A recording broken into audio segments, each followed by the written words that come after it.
women are getting their lips done because they're really not happy with their lips. Get out of here, man. Come on. Women are getting their lips done because they think it's more sexier or looks better to have bigger lips.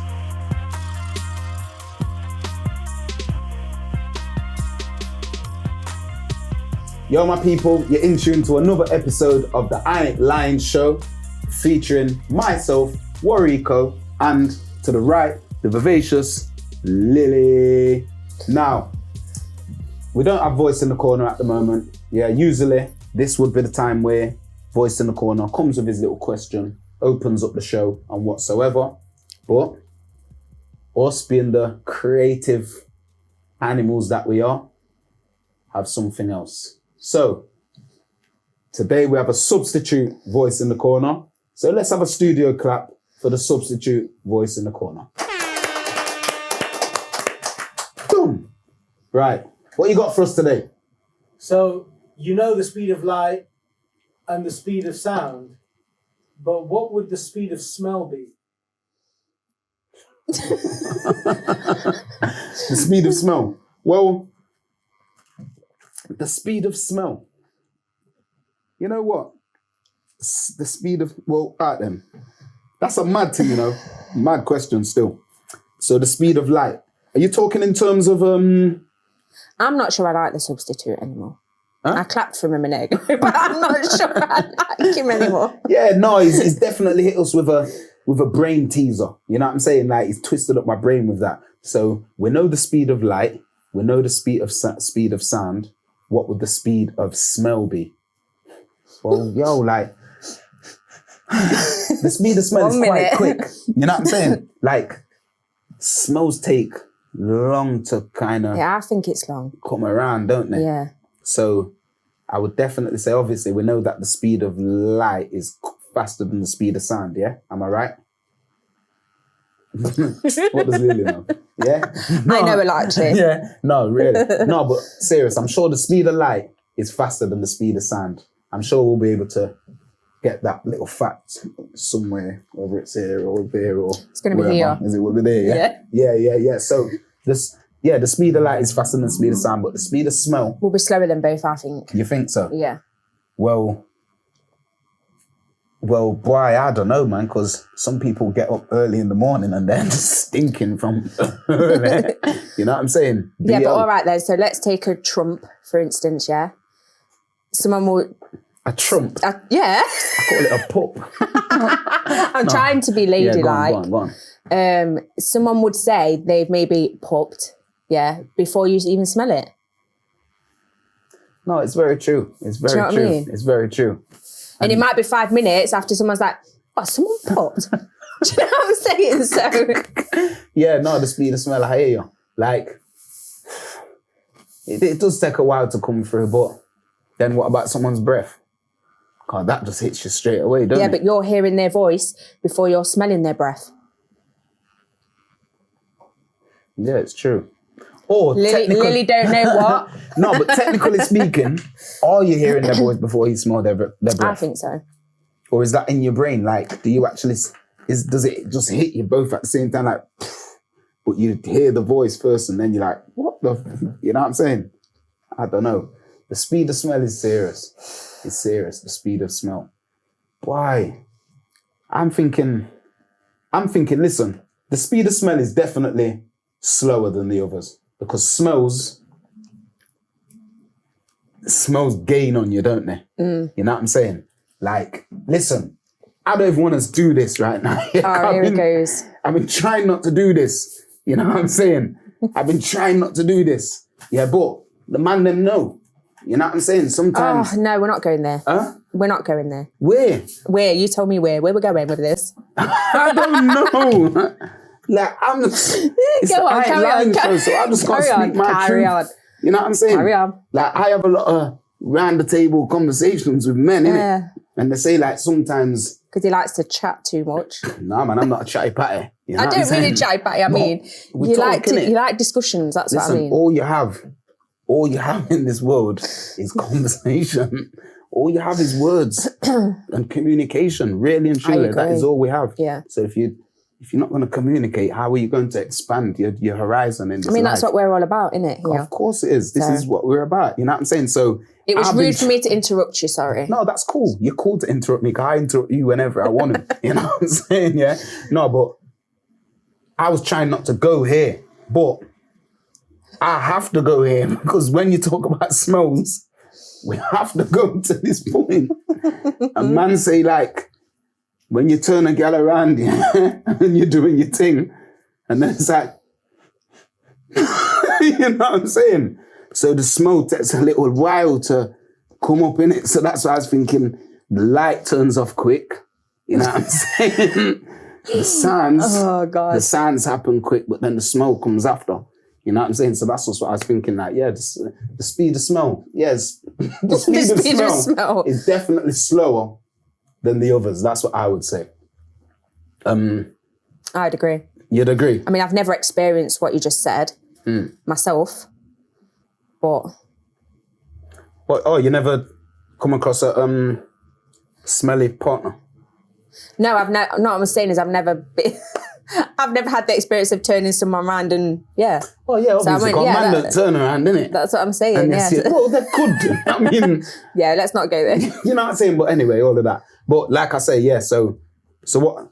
Yeah. Anyway, we're not even going to go there. But yeah, listen, that question is mad, bro. Yeah, like, listen, anybody else who has any views on, like, whether you can answer that in a better way than we have, or a different way, or coming from a different angle. Yeah, like, you got the speed of light, the speed of sound, but what is the speed of smell? I feel like I need to Google it after the show. Yeah, it's a mad thing still, like. Listen, big up Substitute Voice in the corner, car. You definitely twisted up our head today. So, a quick 2-second studio clap for you. Guys, here we are at that time of the day where we get the controversial quote from underneath the table and we discuss this episode's topic of conversation. Would you like to get it? No, I leave the legend. Oh, yeah. To do it. I'm glad you know what I'll go on, you know. Trust me. She's coming around, guys. She's coming around. Got to feed his ego a little bit. Right. One of the most difficult parental challenges is to appropriately discipline children. Child rearing is so individualistic. Every child is so different and unique. What works with one may not work with another. I do not know who is wise enough to say what discipline is too harsh or what is too lenient, except the parents of the children themselves, who love them most. It is a matter of prayerful discernment for the parents. Certainly, the overarching and undergirding principle is that the discipline of children must be motivated more by love than punishment. James E. Forster. Yeah, so that is the disciplining of children. So let's break this down. One of the most difficult parental challenges. What's your view? What's your view on that? Like, would you say it's one of the most difficult challenges to appropriately discipline your child? As a parent, I think it's one of them. To judge how you discipline a kid is a lot. And I don't think it's just that. I think you'll have everyone else judging how you discipline a kid as well, because as a mom, when you first have a kid, you will have 1,000,001 people tell you how you should and shouldn't discipline your child. Yeah. So, yeah, I think it is. What do you think? I think it can be as, listen, if you're to me, I believe that when it comes to disciplining a child, you should have conviction in what you're doing. You should, it's like man management to me. That's why I agree where it says it's so individualistic and what works with one child don't work with another. 100%, yeah. So you should have a very strong opinion of the human being, of the character that your child is. Yeah. So if you've got 2 children, you know that if this child does this, you kind of know that you know better than that you do. You know what I'm saying? Yeah. And then you may have another child who, you know that sometimes they do get a little bit carried away and so you're gonna, like I say, it's kind of like managing a football team. One child, they're from this kind of not broken home. So are you They're saying from you this home. discipline him differently?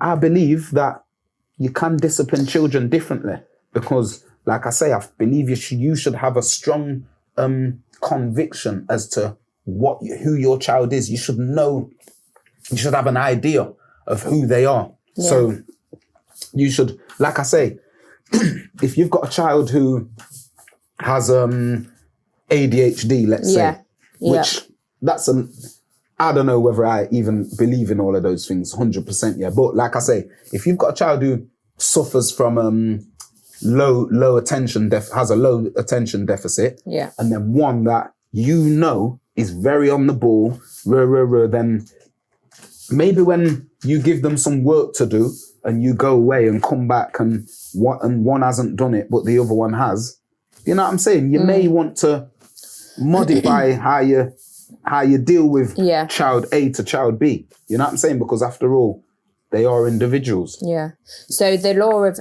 like not hitting your kids, what do you think? Do you think kids need physical discipline? Well, like I say, and like James E. Faust says, it should be motivated from love, not punishment. Yeah. Yes. So it's all about what is your end game behind the action that you've taken. Yeah. You know what I'm saying? So to me, getting a one slap, my personal opinion is out in the big wide world, you talk to someone a certain way or you deal with something a certain way. There's consequences, it can get physical. You know what I'm saying? And like you might say, right, son, don't do that. Son, what did I tell you about doing that? Son, are you taking the piss? Yeah. You've done it again. Get in your bedroom. I think to me, as I don't think there's nothing wrong with that.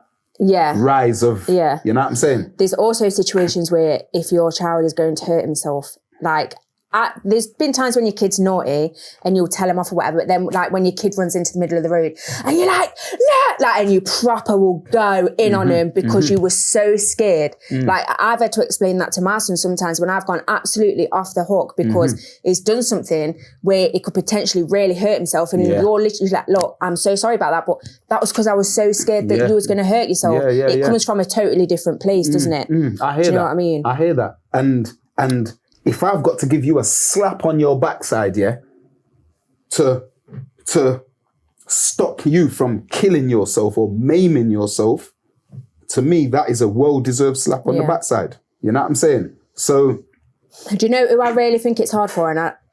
And like, I know everyone will have their own opinions on it, but single parents, single mothers, like, when there's two parents, you can always play off on each other, the good cop, the bad cop. When you're just one person and you have to play the good cop and bad cop, it's a lot for for a child to know that, you really love them, but then, like, I've sat down with my son and explained sometimes when I have gone off on one or whatever, I will always, always, always, always love you, no matter how angry I am, no matter what arguments we have.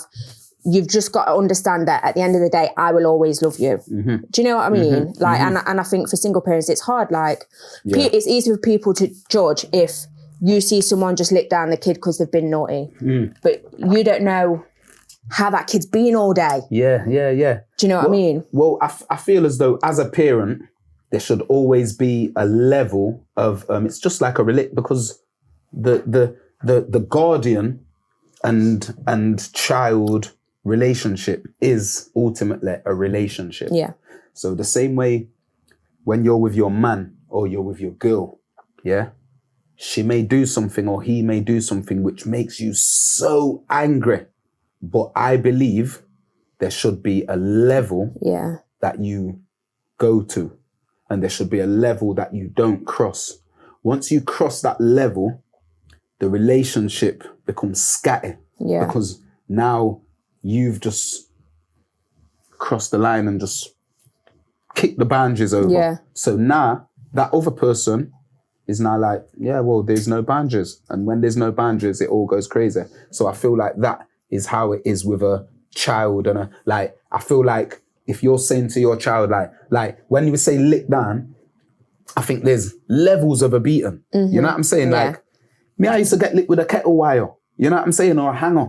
You get me? Or a wooden spoon. But it's mad, you know, because growing up, my mum had different punishments for different things. Like, I'm a man, I would come in from school certain time, like 6:30 after school. You know what I'm saying? And when I come in more time, my mum would be like, I don't know why I just got this mad vision of my mum cooking in the kitchen. You know what I'm saying? And when you come in, through my mum, there was a glass door in the kitchen, and you just see the wooden spoon laid out, and you're like, that's waiting for you. Like, hey, why's the wooden spoon over there? Like, there's no reason for that to be there. And you there just is. knew, like, yeah, there is.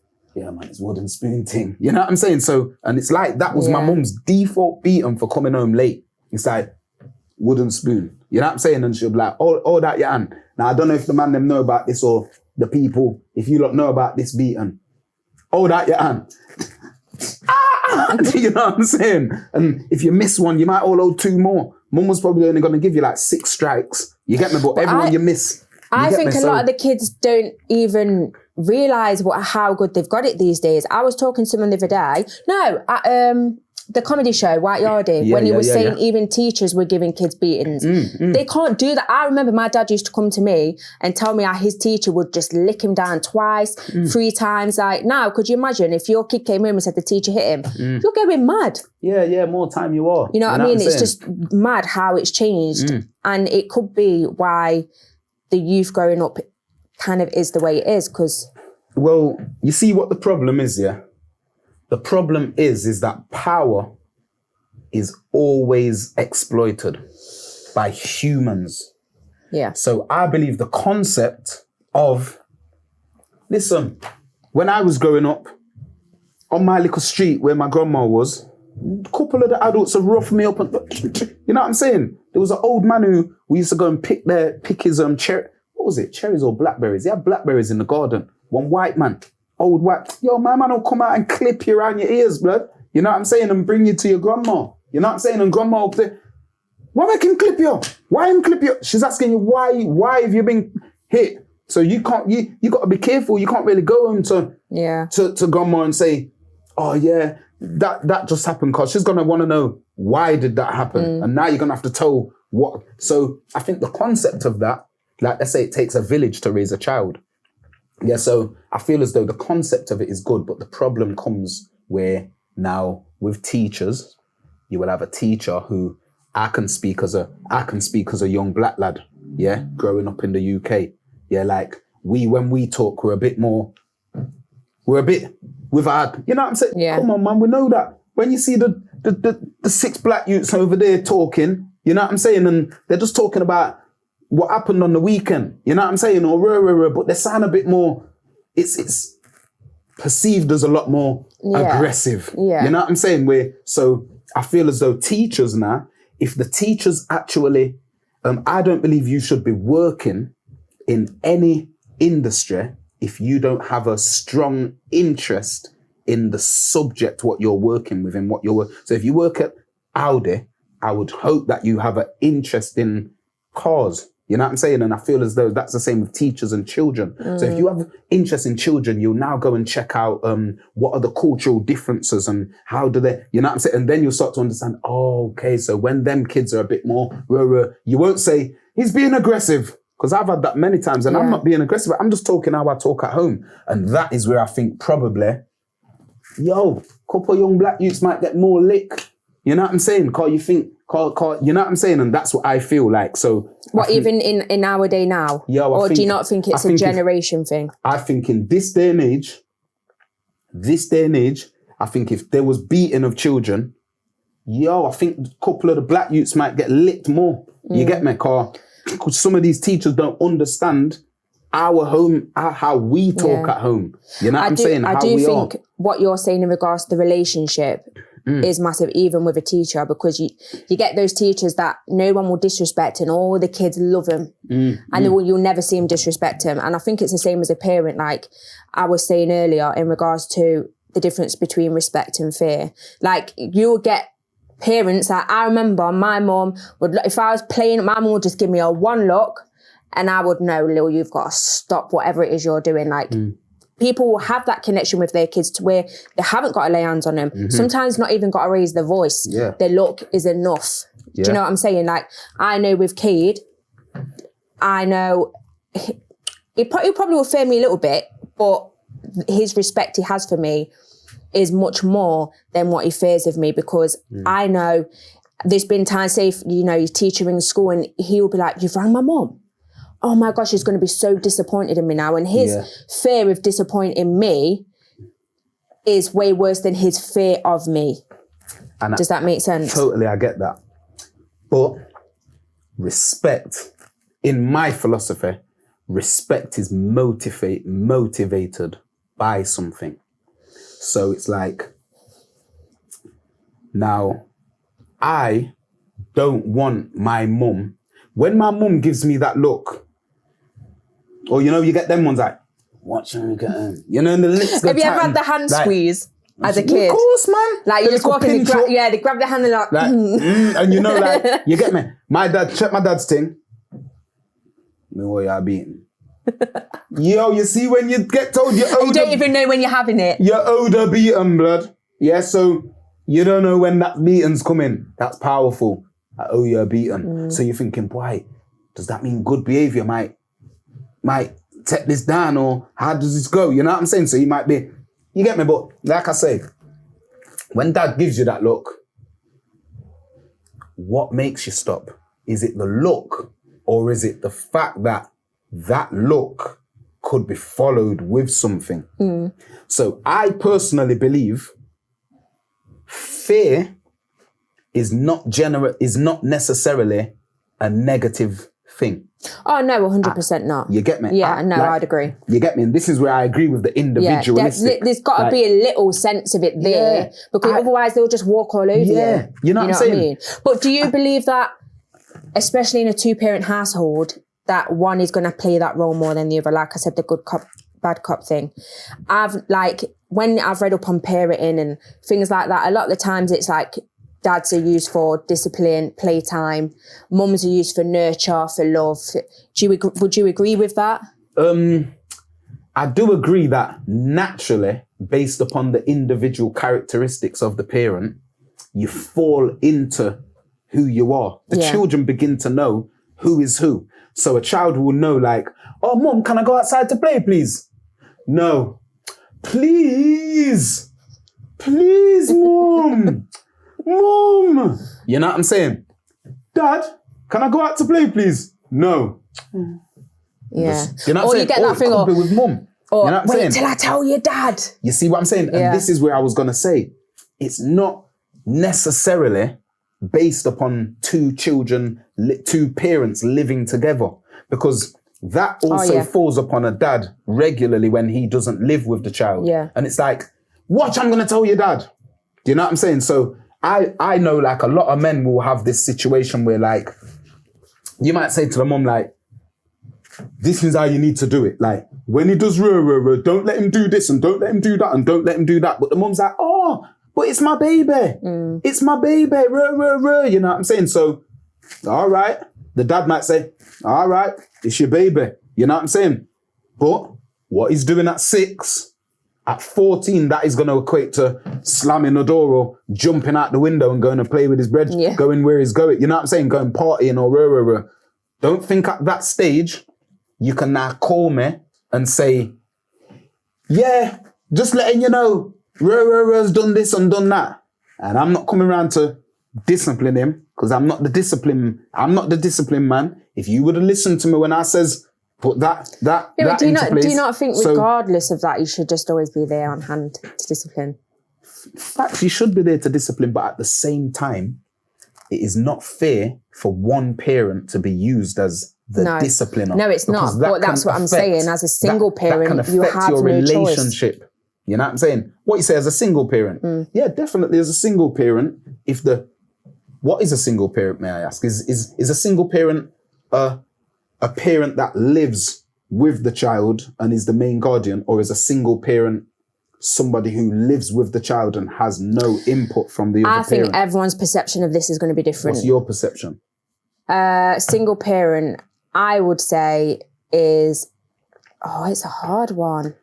Well, listen. I would probably be more inclined to say someone who's the other parent is not involved. Exactly. That's what I was going to say. Because to me personally, if you live with your child, but the child has the input from the other parent, to me, you're not a single parent. You know what I'm saying? Yeah. You're not the single parent. You may be the main guardian. Do you know what I'm saying? But I don't think it makes you a single parent. But like I say, I do believe that it's dangerous territory when one parent takes on board a specific disciplining role. Because then it's definitely going to affect the relationship. Yeah. When you get older, when that child gets older, he's not going to have that same tendency to come and confide in you and tell you certain things. It's like, you've always been so I'll tell mum, or I'll tell dad, and then he can relay it to mum.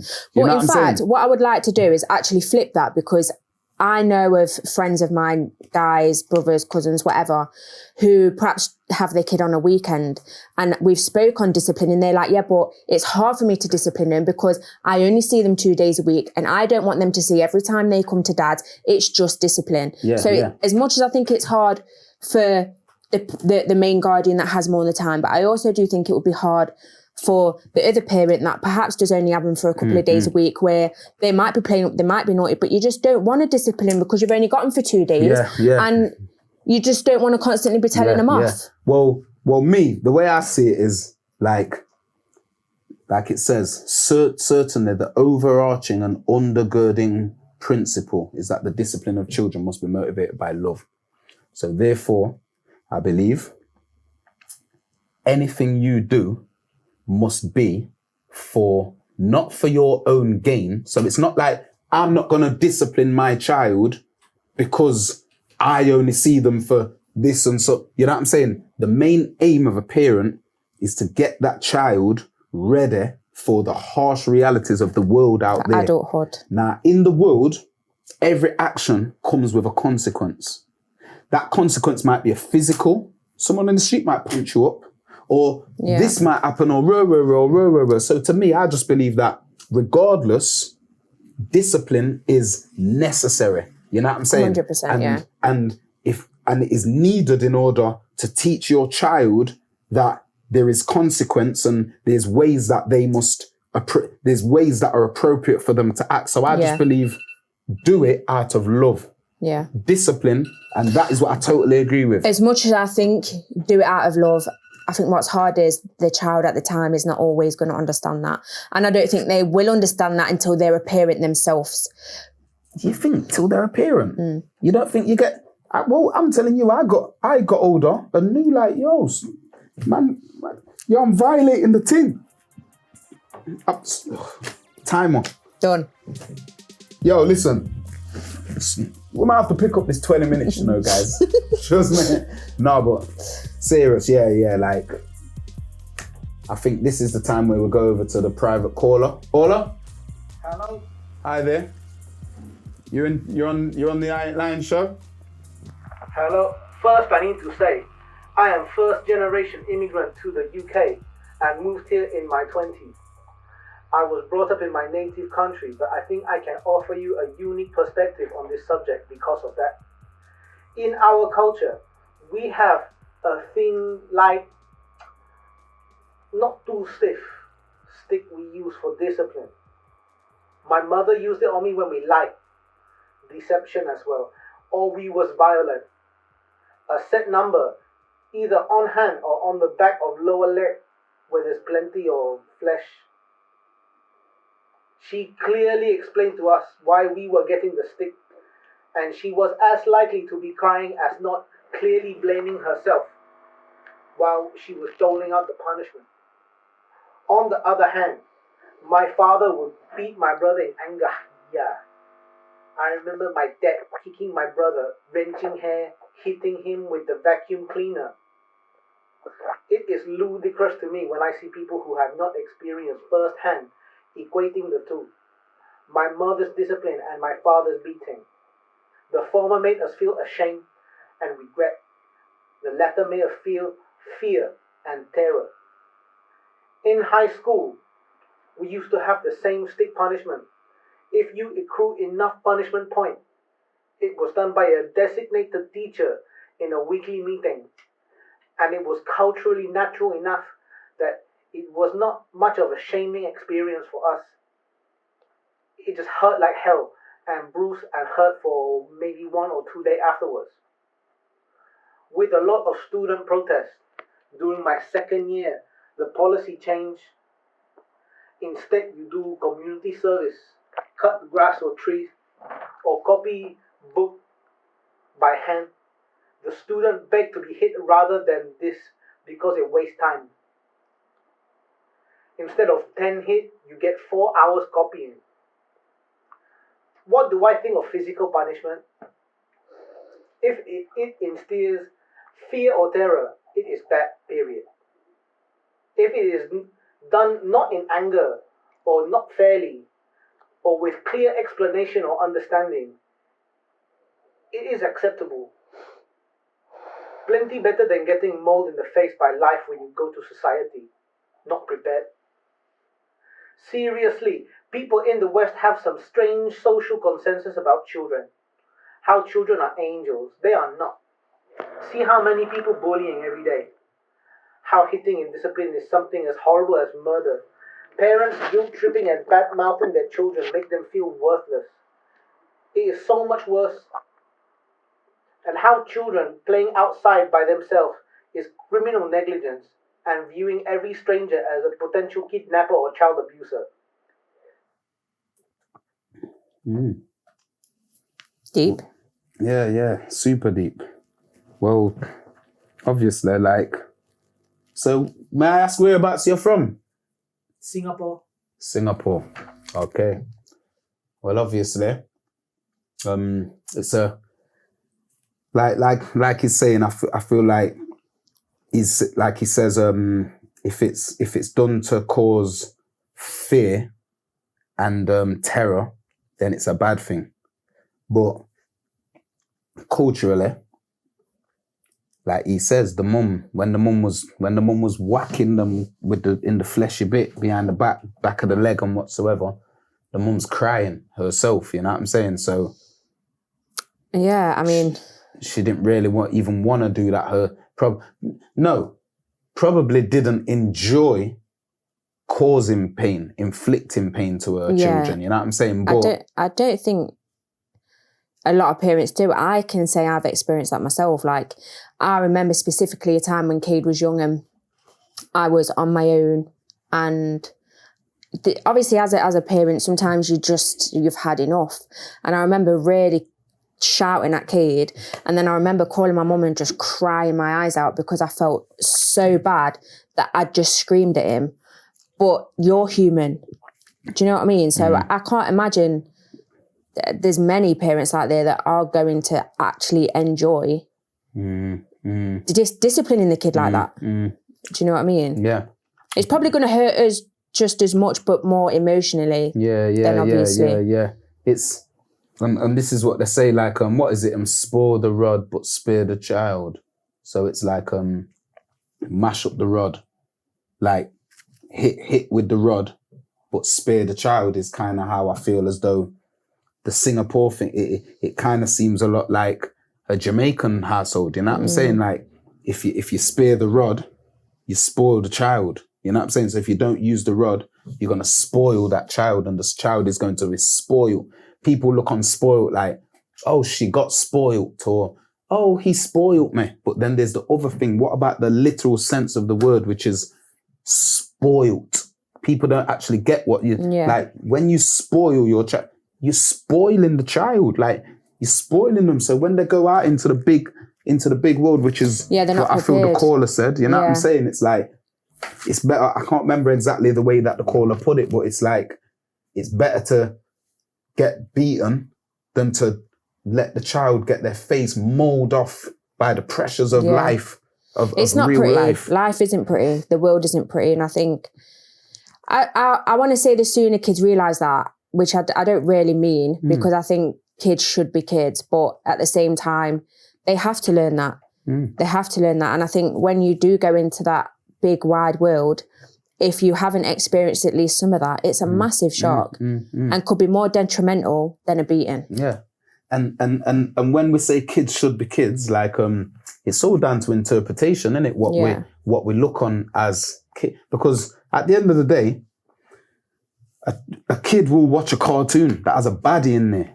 So why not make all the cartoons? Why don't we abolish bad guys from cartoons then? Yeah. Because we're spoiling their innocence. Must there be a cartoon with a bad guy? You know what I'm saying? So to me, like teaching a child if I ruled the world, probably I would like teach children a lot earlier about the harsh realities of because they say by the age of, I don't know off the top of my head, but it's an age like 6 or something. They say by the age of 6, you're actually the person you're gonna be. Yeah. You know what I'm saying? Like you're actually. I don't think getting a child ready for the outside world though is all based on discipline. No, it's not. I don't know if you've seen the little videos I do with Cade. I see the videos where you're teaching him, you're making him say what how you get a mortgage and what credit scores are and rah. Yeah, I mean, there's that part of it. Obviously, there is the harsh, reality of life where you will go out and something will happen, and it does feel like an absolute mole in the face. Yeah. Do you know what I mean? But yeah, I don't think it's all based on discipline. But discipline is the foundation to an understanding of life. Yeah. You know what I'm saying? Without discipline, many things collapse. To me, discipline is like the corridor. Like without discipline, you're not going to get your credit score. Yeah. So you can talk about credit scores and mortgages and this and all these nice things, but without discipline, that child will never attain those things because discipline you know what I'm saying? I think we just need to say as well, discipline doesn't mean hitting. Yeah, no. It could be you're making the bed in the morning, you're wearing a uniform for school. Having discipline. That's all part of being disciplined. It's not just being physical and hitting. Of course. There's so many ways to you instill. can... Yes. Discipline is something which is instilled, not dished out. Routine. Which is what people... All sorts of these things. You get me? Is part of discipline. And I think sometimes when people hear of discipline, the first thing they think of is physical. Yeah. Do you know what I mean? Like a lot of parents probably ain't got discipline. Like to me, I always think to myself, like, if you know better, you do better. So it's like back in the day, people would, you'd put a tea bag in a bottle, fill it up and shake it around, bam, bam, bam, bam, bam, and give it to the flipping child. Knowing that, well, back in the day, we never knew. But tea has as much caffeine, if not more, than coffee. Yeah. You know what I'm saying? Yeah. So now, would you really give your child a cup of tea? Do you know what I'm saying? But then it's one of those things and you look back and think, well, did it really ever harm my kid back in those days? Like, listen. There's so many things now as parents we can't do that they was doing way back then. Yeah. But at the same time, how much cases of how many cases of... Yeah, I know what you're going to say. Illnesses, you know what I'm saying? Like eczema, these things, ADHD, where did that derive from? Yeah. We don't know. So if you know better, do better. To me personally, I see people just bringing their kids McDonald's and I just giving them Coca-Cola to drink. And I'm like, Coca-Cola? Like, I don't know, listen. It's each to their own, innit? It's each to their own. This is what I was just about to say. I don't even have Fizzy Pop in my house at all, as big as Cade is now. So this is what I'm saying about discipline. Yes. If we're in different ways, it's very hard to instill discipline when you don't even have the discipline to do better. That's just my personal opinion. You know what I'm saying? Because at the end of the day, when a child is a child's like a child's like a laptop that has nothing downloaded. And we download. No, there's nothing. It's empty. I love it. It's an empty. I'm the analogy king. You know what I'm saying? Like, the child is a laptop. The child's a MacBook. It had nothing on there. And what are you going to... So the child doesn't know about Now, imagine if you had a child and you gave them sweet things, but the sour things, you says, for a treat, oh, you've been a very good boy. There's a Brussels sprout, only one. I bet you're conditioning them to think that that's the good, yeah. That's a treat, because it's all about, what's it called? Cognitive resonance, which is like, you know what I'm saying? Like, you believe this based upon everything. It's a big, you know what I'm saying? Based upon everything you've been taught, that is a treat. I bet someone's done that experiment, you know. I would love to see know. it. Yeah. You know what I'm saying? Yeah. Like, if you actually because it's like, you give a child all the toys, there's like £600 worth of toys in that corner, and they go right past all them toys and go and get that mortgage letter. Or to the wrapper. Or that, or no, but I'm talking about they go and get some of what they're not supposed, or go and get that boring pair of scissors. Yeah. And it's like, yo, you've got all them toys, what? You press them. You know what I'm saying? Jack in the box.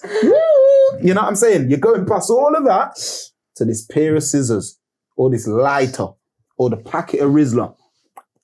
Biting up the Rizzler. You know what I'm saying? The bag of weed. You know? You know what I'm saying? But you're going past all of them toys and you're going to pick up the bag of weed and tip it out. You know what I'm saying? Or whatever. So it's like... kids are fast though, aren't they? This is what I'm saying. It's like they've got a radar for what is not right for them to have. You know what I'm saying? It's weird. So I don't know, man. I just feel like discipline is not it's not a one-dimensional word. It's there's many angles to 100%, discipline. And as a parent, I feel as though this is just my little philosophy. Like, we're all trying as parents, and I've got empathy for all parents, because parenting is very hard. You know what I'm saying? And you're trying to do your best, and probably sometimes your fourth child has had a better version of you as a parent than your first child, because there's no manual for this. Yeah, you're just you know what I'm saying? So you try, but you know what I'm saying? And then, okay, by the last one now, you're like, this is how I should have done it. Yeah. Other child might even be looking on little bro like, yeah, mum loves him better than she loves us. You know what I'm saying? It's not even that. It's just that mum, when she had you, mum didn't even have a job back in the day. She couldn't buy you 110s. You know what I'm saying? Nah, this one, mum's earning 45 grand a year now. Of course, mum can buy him 110s and send him school with the nicest shoes. You know what I'm saying? So but yeah, I just feel as though discipline. I just maybe think, as a parent, just don't put too much pressure on yourself. And like you say, there's no manual. You just got to do what you can on your. And I think always, especially when they're little, just embrace it and not worry too much about others judging you on how you discipline your child, because ultimately it's your child. Do you know what I mean? But is it possible? Like, is it not pressure though? Because basically, like, the things what you allow and the things what you slap down on or chastise for can have a big bearing upon who that person is who that little person who you're in control of is going to be. Do you know what I'm saying? So I don't know, man. Like, I know what you're saying. You shouldn't put pressure on yourself, but I feel like naturally, as a parent... the way I mean that is, because in regards to the caller and myself as a parent, when you do discipline your child or chastise your child or whatever you do, after the math, I know I've sat there and really beat myself up about how I've just perhaps disciplined and that's what I mean. Do you know what I'm saying? Definite. And I feel as though even discipline yourself, like, there's discipline within discipline. So be disciplined with the way you discipline your child. Yeah. Don't act off emotion or ego. You know what I'm saying? Just do like he says, like James Mr. Fust, whatever his name says, do it out of love. Do it out of what is necessary. Yeah. You know what I'm saying?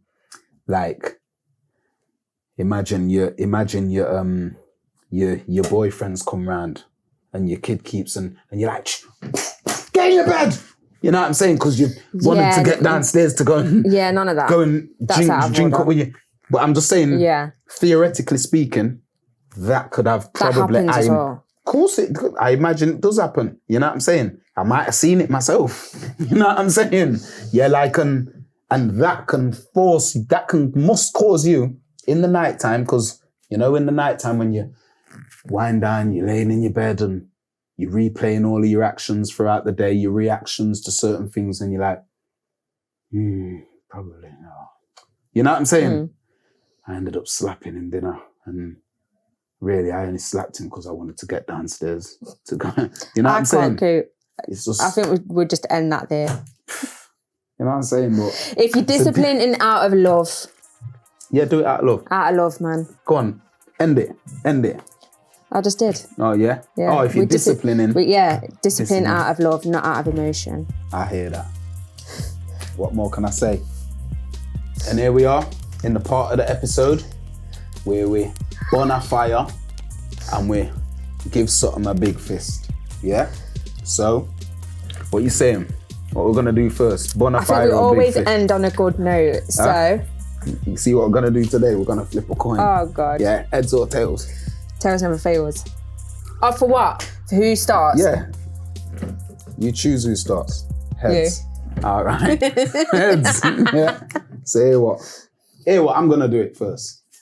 You know, I'm burning a fire. No choice. You literally flipped the coin. Hey, and you said tails and I got heads. Yeah, so that was you. I choose who goes first or second. But anyway, not gonna argue. I hate him. Yeah?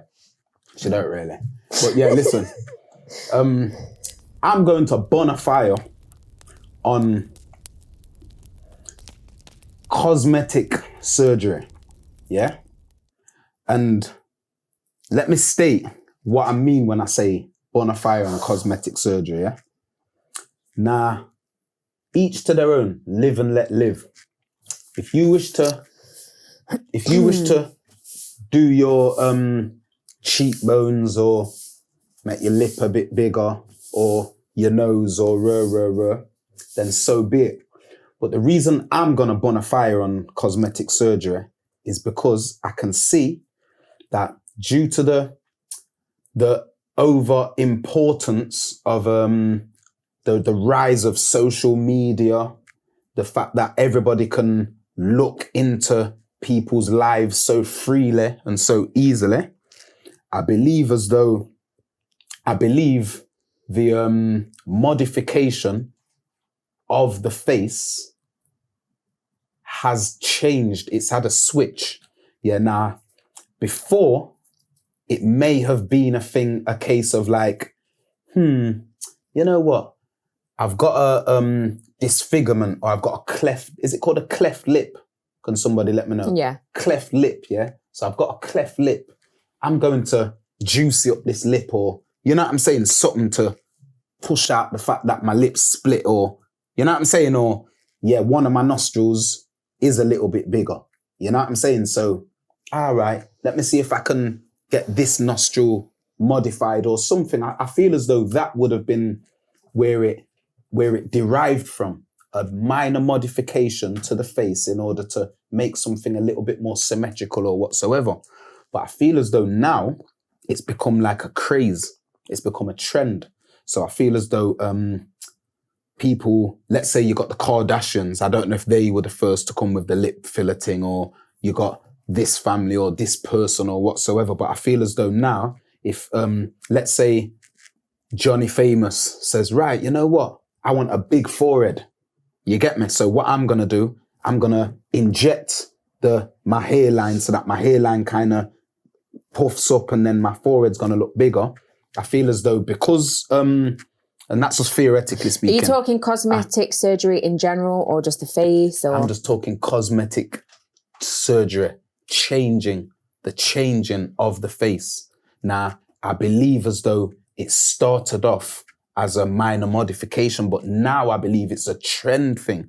And I think that trend is very dangerous. You know what I'm saying? I think people, the same way, it's kind of like let's say an alcoholic becomes an alcoholic without knowing it. I feel as though somebody addicted to cosmetic I definitely do think surgery, that people can get addicted to it. Yeah. But in regards to minor modification, where is that barrier for each individual? Like, so people have body dysmorphia. So I could look in the mirror and think, hang on, I need some filler in here. And someone might else look at me and think, don't be stupid. You don't need that. But when I look in the mirror, that's what I you see. That. Yeah. And this is my whole point. It's not based upon what the individual sees, which is what I believe. I don't believe it's based upon that anymore. If it was based upon the fact, which is why I was giving my initial thing of like, right, my nostril is, because I'm not in tune with what people get or disorder, you know what I'm saying? But I'm just throwing theoretical things out there, like one of my nostrils flares a little bit more than my right one or whatsoever. So it makes sense. Like, yeah, you know what? I can go and pay £1,300 and they can sort that out so that they're both the same size, because that is what I see when I look at the mirror. Whereas now I feel as though it's just like, well, my nose is symmetrical. I've never had a problem with my nose. Oh, but Khloe Kardashian has got big nostrils. I'm going to go and get my nostrils bigger, because that is now what society is saying is beautiful. Do you know what I'm saying? Yeah. Big lips. Oh, yeah. I want my lips juicier. You know what I'm saying? That is what everybody likes. I'm going to rush and get my lips done. Do you know what I'm saying? Yeah, I definitely think social media has a part in conditioning people to think that that's how they should look. In regards to, it could be lips and I think when you see a picture of a lady that might have, you can see she's had a BBL. So what's BBL? A Brazilian butt lift. Okay. Yeah, so I think when there's pictures of women that have had a BBL, when they've had the boobs done and the waist brought in and whatever, and then they see that they've got 300,000 likes, let's put it, and then there's perhaps a woman like myself, a little bit curvier, perhaps not tucked in and shaped and all the right places, and that person might have 500 likes. That woman may look at that and think, what's wrong with me? Why have I? It's not nice, and it's not the way it should be. But I think definitely social media has a part to play in that. Social media. The over and these influencers and stuff. Yeah, social media influencers, but also the over idolization of people in the spotlight. Yeah. Now you see me, I like the worst thing you can do to me is talk to me about oh yeah, do you know such and such? I'm not interested in their life. To me, that is one of the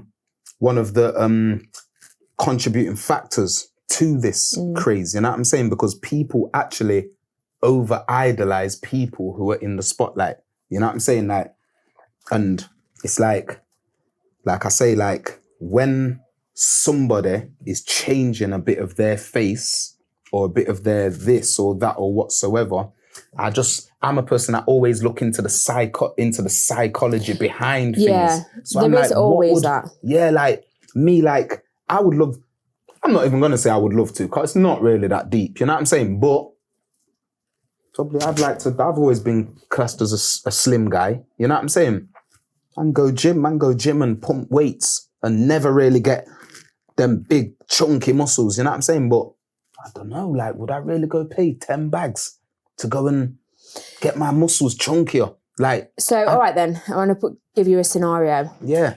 So if she said to you, babe, it's going to cost $5,500, but I really want my boobs done, it's depressing me, etc., etc. What are you going to say? I say, babe, get it done if you want to get it done. But you just burn fire on it.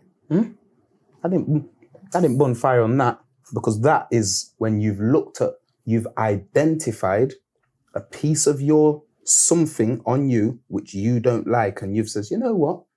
Yeah, man, I'm going to go and get that sorted out. I think that you can't ask me a question and then, you know what I'm saying? You have to let me finish my question, Lils. Yeah, finish my answer, Lils, yeah? So what I'm saying is, you've identified that your breasts are saggy and you don't like them. You don't think I find them sexy. You never take off your bra for me no more. You know what I'm saying? We're both unhappy. I'm unhappy about it, babe. You know what I'm saying? I miss the days when you used to take them out. You know what I'm saying? So therefore, I'm now cool with that. You're cool with that because you are unhappy with the boobs. That's how that just came across for me anyway. Regardless of how it comes just came across. However you wish to take it, you perceive it like that. But I know what I mean, and I know many people will know what I mean when I say that. What I'm saying is that you've identified that your breasts don't look good. You know what I'm saying? And you don't like them. It's affecting our relationship. You've identified it, and that's the part that you're going to change. But what I bun fire on, the reason I say I bun fire on it is because it's become a craze. It hasn't become, it doesn't seem to be based upon personal identification anymore. It seems to be based upon, oh, everyone's got them. That's what I need now.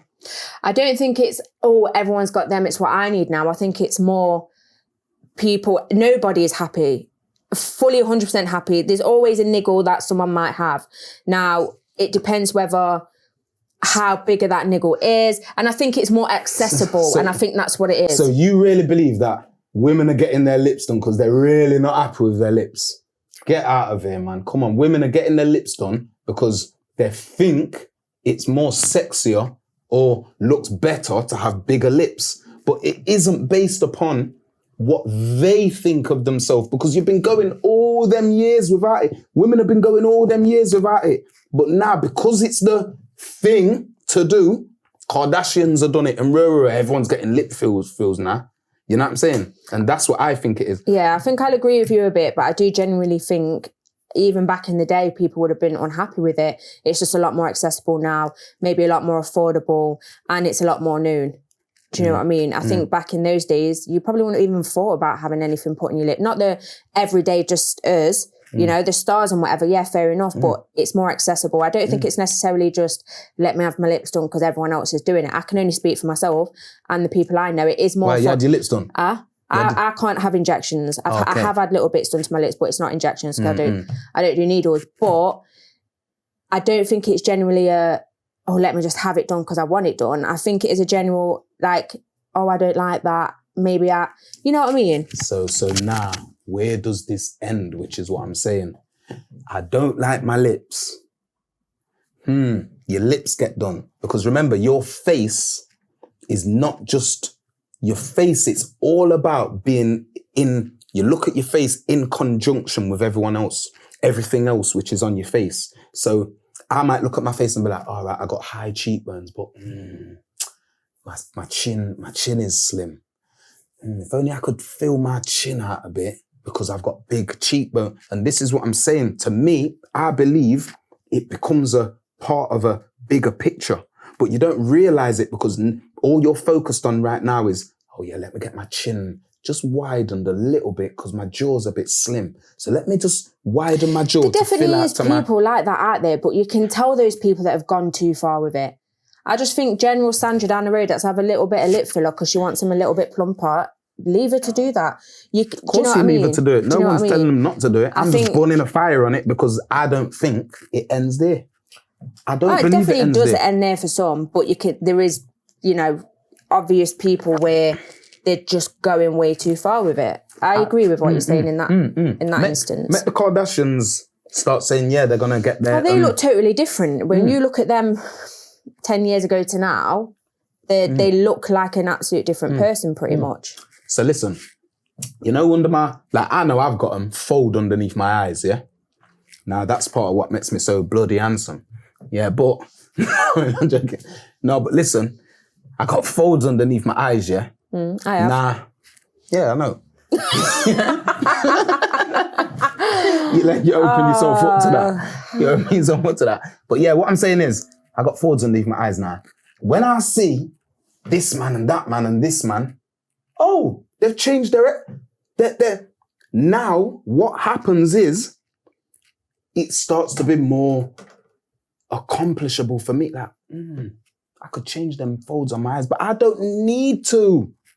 It is me. You know what I'm saying? Just like a hairline. I'm a guy who has a receding hairline. You know what I'm saying? But because people, and it's out there accessible, like, oh, my man got his hairline done. My man got his hairline done. My man did. It's popping up on your suggestions, on your Facebook, and your this and your that, and you're like, before you know it, man start wearing a hat more now and being a bit very more wary of it. Whereas before you just kind of knew your hairline was a bit receding and you just went true. So I don't know. Basically, like I'm saying, I just want the people to know, yeah, like, Listen, I understand, and I'm not burning fire on people. I'm burning fire on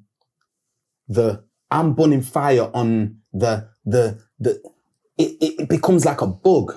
You know what I'm saying? I'm burning fire on people not accepting themselves. Like, if you can find it in yourself to accept yourself for who you are, you will take yourself and you will love yourself unconditionally. I'm not saying that if you get something done or whatsoever, you don't love yourself, but self-acceptance is what I'm all for. You know what I'm saying? And you will not find anyone else that will agree with you more than that. But I've also been on the flip side. So, and it's very hard to get from there to there. So I just think if any of you probably are struggling with that, like, it's easier said than done, innit? 100%. And it's a progress. You know what I mean? It's a thing that will happen over time. And I think it's an age thing. The older you get, and you know what I mean? But I just think if that little bit of work is going to help you feel that little bit better, but like I said, there's a limit. There's a limit. But how long is it going to make them feel better for? Is it a temporary? Because I believe it is a temporary thing. But how many temporary things do we have that makes us feel better? A drink, a spliff. But they don't change your face, do they? I mean, It could change your mental state. We hadn't spoke about all of the downfall. You can get permanent tissue damage. You know what I'm saying? From these things. There's so many, you know what I'm saying? There's so many other things which I haven't gone into. You know what I'm saying? Because I'm aware that there's people who watch the I Ain't Lyin show who maybe participate in cosmetic surgery and whatsoever. You know what I'm saying? So everyone has a vice. Everyone will have something that makes them feel good for a split second. And all of them things have bad parts. All of them things will cause damage mentally, physically. Not all of them. But I know what you're saying. Not all of them. Sorry. Not all of them. Okay. I'm just going to say okay. Listen, guys, Wariko, Buns of Fire on Cosmetic Surgery. Yeah. Love yourself. Accept yourself. Definitely love yourself. Always. And once you learn to love yourself and accept yourself, if you still feel like you want to get your little lip done or your nose done, then get it done. You know what I'm saying? But don't get it done because LeBron James got it done or Kardashian got it done or rah. Get it done because you personally identified that is a part of you that if you modify it, you'll feel a lot better within yourself. That is all I'm saying. So I am going to Big Fist this week. Cardio. And in fact, just exercise in general. Because I just think it changes everything. It's great for weight loss, your mental health, builds your heart, builds your immune system, helps you sleep better. Like, I actually can't think of a downside to cardio or exercise. I think, especially mental health wise, speaking from experience, it really does help you get out. And I think as well, when I've gone on my walks, it's a time to be creative. Like, you know, when you're just walking and you've just got nothing but nature around you, you can really clear your head, get creative. You'll think of things that you can't think about when you're cooking in your kitchen or driving to work or being around your friends. Do you know what I mean? And I know you love a good run, don't you? Come on, man. 30 mile a week, mate. 30 mile a week. I love that. I'd love to get to that. Yeah, like, obviously, I think that is where a lot of my, like you say, that's where a lot of my deepest thoughts get. 100% same here. You know what I'm saying? A lot of my best ideas come while I'm in that physical zone. You know what I'm saying? And I think it's a beautiful thing to be able to push yourself when you don't need to be pushing yourself. So I feel as though when you need to push yourself, you're definitely going to push yourself. You know what I mean? I think when you're in that state of mind as well, you don't even realise you're in that state of mind. Does that make sense? Like, you could be walking, jogging, or even if you're just in the gym on a treadmill, and before you know it, 40 minutes has passed. You've thought about everything that's probably happened that week, and you've analysed everything in a totally different way. And it is literally like a breath of fresh air, like the weight's just been lifted off your shoulders. And I think anyone that has ever come to me with sort of mental health problems or they're just stressed, the first thing I advise is some form of exercise, i.e. a walk. I think walking, I'd love to do a big hike. You see, when you say exercise, it's crazy because you might think this is weird, but to me, I don't class walking as exercise. Like, I class walking as using your God-given ability to walk. Yeah. You know what I'm saying? But yeah, to some people that's exercise. I definitely hear that. Is that the same for running then? For running, I feel as though like running is a natural. It is a natural ability. You know what I'm saying? Which is why I love it more than even going to the gym. You know what I'm saying? Like going out to run. You don't have to pay for no apparatus. Well, obviously you do pay for your running shoes, your whatsoever, but you literally can just leave out the house and just say, someone can say, oh, where are you running to? And you say, who knows? Who knows, mate? Yeah. I feel like when I do my big walks or jogs, it's normally first thing in the morning. So I'll get up at 5:30 or 6 or whatever. And I feel like those days that I don't do it, I feel so much worse. It really does set you up for the day. Yeah, definitely. Come back, have your shower, and you're just set. I think it's a beautiful thing. I think and what's the reason you're exercising? You know what I'm saying? Like, I feel like probably the only downfall to it would be like overexerting yourself, or if you're exercising for a certain gain. You know what I'm saying? I think that's the only downfall for it. Like, if you're feeling, if you're feeling under pressure to exercise due to certain, you could have a partner who's like, yeah, you need to lose that, or you know what I'm saying? But I definitely agree that when you're exercising for yourself and for your mindset and your well-being, I think it's a beautiful thing. I can't argue with you. I would big fist that all day. It's nice to have a subject that you can't argue with me on. I can't argue with you. I mean, I could say, like I say, like, what's the purpose of you do you believe that there's people who are exercising for the wrong reasons? I wouldn't care what reason you're exercising, really. Do you know what I mean? You wouldn't care? In the sense of like whether it's to lose weight. I mean, if you're feeling pressured by a partner, it depends. I don't know. Like, all right then. So if your partner had gained a lot of weight and you was like, not even just for how they look, but babe, it's unhealthy. Let's get to the gym. Let's do this. Let's do that. Like, is that a bad thing? I don't. You know what? It's all about the way the other partner interprets it. Because I've had partners where, like, I've said, like, why don't we go gym together? And I took it funny. And it's like a flipping, it's like, you know what I'm saying? I'm like, whoa, like, you know what I mean? So, I don't know. So what are the reasons you're saying, though? Like, what are the bad reasons why someone might exercise? Oh, the bad reasons? Yeah. Like I say, like, exercise, you could probably say that it could be used exercise could be used as a beating stick for a partner. You know what I'm saying? Like, why don't you do some exercise or this or that or whatever? You know what I'm saying? Or somebody feeling as though they have to do that due to peer pressure. Like, you know what I'm saying? But other than that, like I say, I would totally agree with you that exercise to me is a great thing. Like, I couldn't argue with you, but I could find an argument. We heard that here first hand. You know what I'm saying? I could find an argument, I suppose. But yeah, exercise, I would give it a big fist all day. Cause like I say, I do my 30 miles a week. You know what I'm saying? So what do you prefer? Like, would you cardio over weights?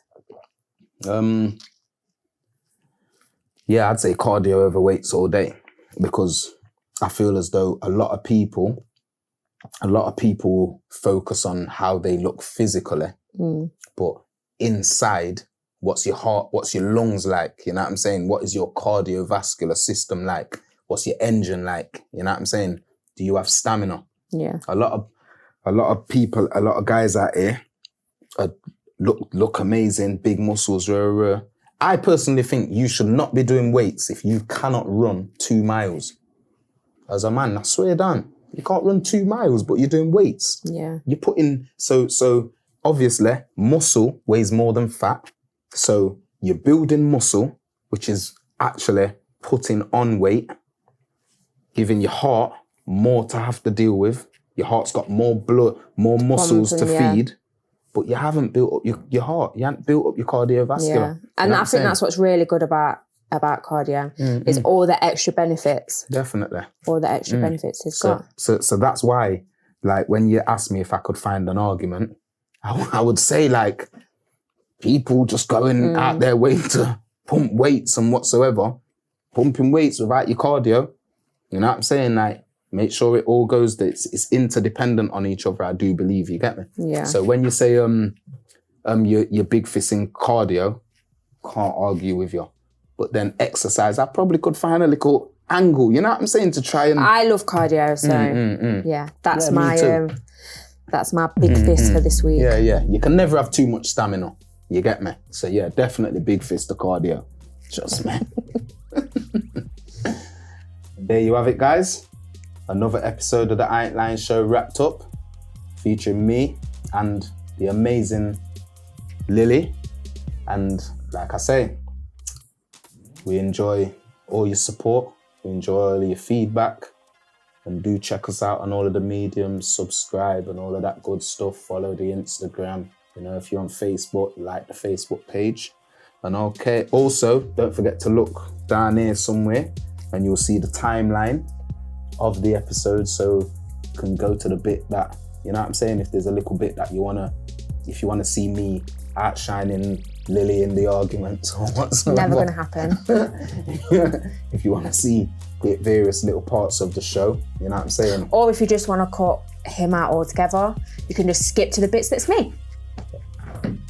Right down there, mate.